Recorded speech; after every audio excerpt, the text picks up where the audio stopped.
Breath of the Wild was the second Zelda game to be released on 2 Nintendo consoles at launch.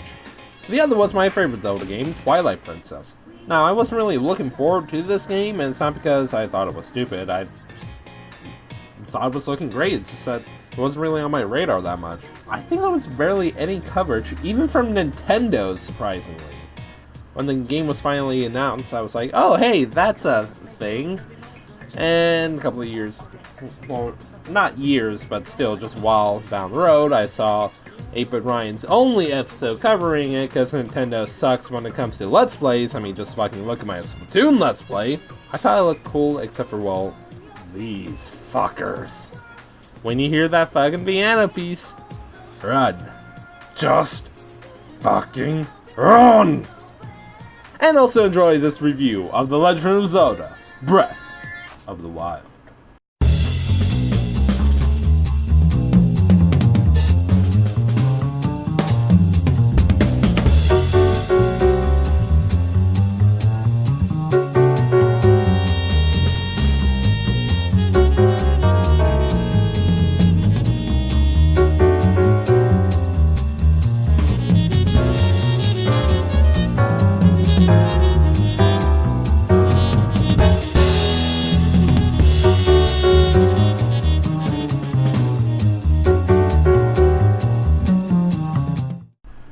Our story opens with Link waking up in the stasis thing. He hears a voice telling him to grab an item called the Sheikah Slate. When he gets it, he explores the area, and he climbs this tower that gives him a map of the area. When an old man glides in and talks to Link, he offers a trade.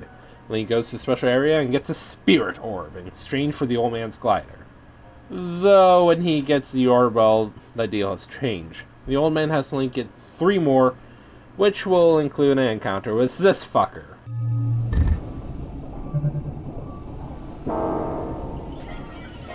Yeah, thank you, asshole. These things can kill me early on in the game. Once meeting him in this ancient church thing, and after praying to get a heart container or stamina vessel, a revelation is revealed. This old man is the late king of Hyrule, and because Link has lost his memory, he fills him in on what happened, which also includes the great calamity that was caused by Calamity Ganon. Okay, this is turning into a cheese and western now. Where the fuck are the cowboys in Moo Mesa? In all seriousness, the name Calamity Ganon is the dumbest name I've ever heard. The king instructs Link to head to Kakariko Village and meet with Impa. After that, well, it's kinda left open. Going to Impa, she will inform you a little more and tells you to go to Hanato Village to meet Pura. And get the rest of his memories and get the Divine Beast back normal. What are the Divine Beasts? Well, have you ever watched a season of Power Rangers or Super Sentai or that Japanese Powder Man series? And no, I'm not kidding.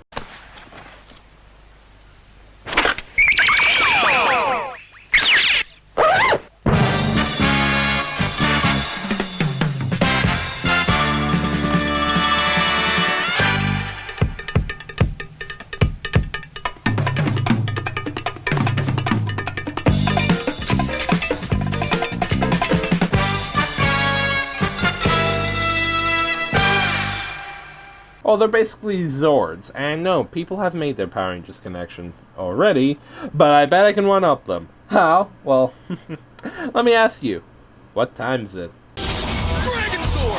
Mastodon! Pterodactyl! Triceratops! Saber-tooth tiger! Tyrannosaurus! Yeah! You know, now that I think about it, this could be an awesome season of Power Rangers. It would be called Power Rangers Hyrule Warriors.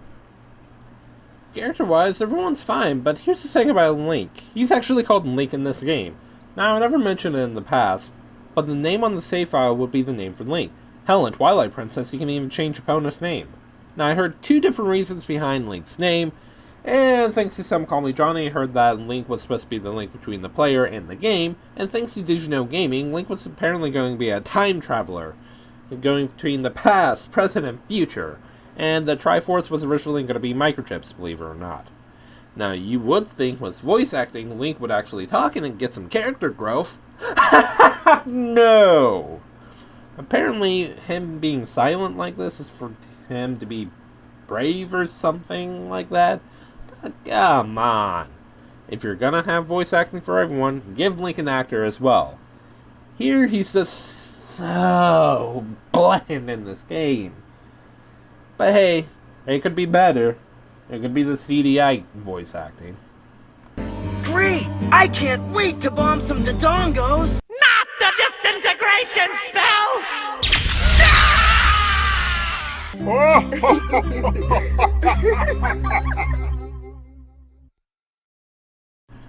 So, take the current Zelda games and fuse it together with the 8-bit games, and you got a game that's basically a better version of the NES games. As I said before, you can go straight to the end if you want to, but you can basically go anywhere, discover anything.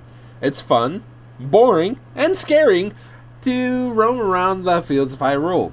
It's fun because you can discover things that you never thought you would. I thought I found a Great Fairy Fountain when I first found the Horse God, but I was glad, so I didn't have to be that careful when riding horse. At first I thought these dragons were enemies. No, I was static when I learned they can upgrade myself and give me the ability to unlock certain shrines. It's boring because it takes so long to get to point A to B. Scary because early on you can run into either Guardians or Lionels. Guardians used to be on the good guy's side, but thanks to Ganon's influence, well, they have the human blood, man, yeah! They can only be hurt by the Master Sword or special Guardian weapons. Remember the beginning? Yeah. A special piano place will play when the Guardian Spire things spot you, and all of them can spot you from a distance. Lionels I heard are no better. I say heard because I only been around only one of them. To describe Lionels, it's not just the SAO bridge scene I love to show because I do find it funny, which I'll show now. Let me put it this way. Take the most horrific, awful thing you can think of and multiply it by cancer. It's not just that.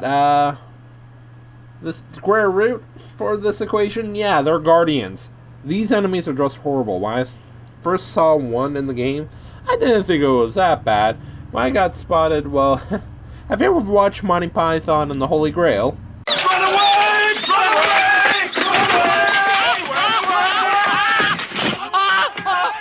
These things are worse than the Guardians, and after the one to get the shock arrows, I avoided them like the plague.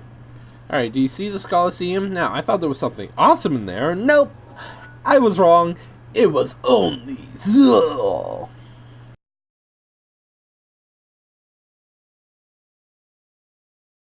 One big thing I really don't like is how the weapons are. And they just break. Apparently this dude was done to force you to experiment with different weapons, and that will include the Master Sword, but I think Yahtzee had a point. Roll clip! You have 1 second to name any game in which weapon degradation has been a good idea. Time's up. That's what I thought. There's something very wrong about a katana that shatters after 5 or 6 hits, one that ostensibly isn't made out of glass or chocolate. This is balanced somewhat by the fact that you pick up a new melee weapon with every alternate step, but whenever a weapon breaks mid-fight, you switch immediately to the fists, leaving you to either slap the given monstrosity to death or let it chew on your ass while you dig another weapon out. It also raises the problem of where the main character found a body warmer that can store 18 portable television sets. Yeah, I just really hate the fact that these weapons can break, and it sucks at the heat of the moment. And unlike Silent Hill Origins, I can't just put up the old dukes and fight them old-fashioned like if I'm out of weapons. You can expand your melee weapons, bows, and shields by use of Kodok seeds, but I kinda keep forgetting about them because when you first encounter the guy to upgrade them, you don't know where he is now because he goes somewhere else. And the game does not tell you that he's in the Lost Forest. And I'm just personally pissed at this. It's just personal beef, man. Just personal beef. The stamina is back, and I find it horrible. You can't roll anymore, at least I don't think. And if you can, I really hope it doesn't waste stamina. You can upgrade it now, so that's a relief. But for your heart containers, do not rely on the bosses to upgrade them. There's only 4 of them, so that's just 4 heart containers. And there are no more pieces of heart. They're just heart containers. To upgrade your health further than just a maximum of 8 hearts, and to upgrade your stamina wheel, because to do all that, you just gotta find shrines. Upon finding these shrines, you'll either just enter it and get a spirit orb right out of the bat, or have to fight these mini guardian things, or solve a puzzle. Sometimes it's motion controls and, well, nothing else. I don't like this because I kinda wish I could just use the control stick to control them, especially when I use my new wired Pro controller made by Haripo, hashtag not sponsored. I love this thing. It reminds me of the 360 controller, my second favorite controller, which is kind of ironic since I hate the Xbox consoles. The only thing I don't like about this is because of how the control pad is. I just make it like how the Joy-Cons are, because you can actually remove the pad from the thing and putting it on the back. But anyways, getting back on track, you get a special glider that's really awesome that works off your stamina meter for some reason. Again, it's great, though I just don't know why they kept it working off of the limit. This is similar to the Deku Leaf, allowing you to create gusts of wind and glide. The glide functionality was worked off your magic, which is, well, finite. The glider in this game works off your stamina, which is both finite and infinite. It's fine, though I just wish it wasn't based off of any limit, because there should be no reason at all why Link should let go. And if you say because he's gonna get tired, well, then I call bullshit. When you're standing still while climbing fucking mountains, he doesn't lose stamina at all. And for the different types of arrows, you know, the fire arrows, ice arrows, and bomb arrows, I don't know how I feel about them being up for sale now. Wow. No matter what, this game looks awesome. Take the anime style of Twilight Princess, the color of Wind Waker and Skyward Sword, and cell shading, put it in a blender and you got this game. It is just awesome, bright, colorful, and just expressive. The returning Retro Tribe also gets a cool update. They kind of look like parrots, and that's not a bad thing. Just keep them away from the Gokaiger. I'm a major nerd when it comes to Power Rangers Super Sentai. Now, when I said that this game has a very effective way of storytelling, that's using voice acting. Now, I already said that in the character portion and the story portion, but then again, with Link, I will still not drop him not talking. Now, I understand holding back with the CDI games, but I think waiting all the way up to Twilight Princess was long enough. I really don't like the English voice acting, though. Same reason why I don't like the acting in Kamen Rider Ryuki. You can tell by the tone of the actors that they're really fucking bored.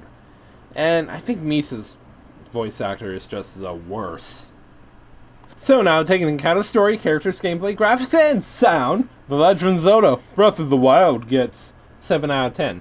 Though this game is really fun, but still, I don't know why they wanted to have the weapons break. Find it really pointless, and I'm just left scratching on why they did that. Now, I didn't mention that you can actually jump on your own will. Other games, you just have to run off a ledge to actually jump. But the jumping manually caught me off guard, but what really caught me off guard is that X is a default on the Switch. Now, I can understand that on the Wii U, but on the Switch?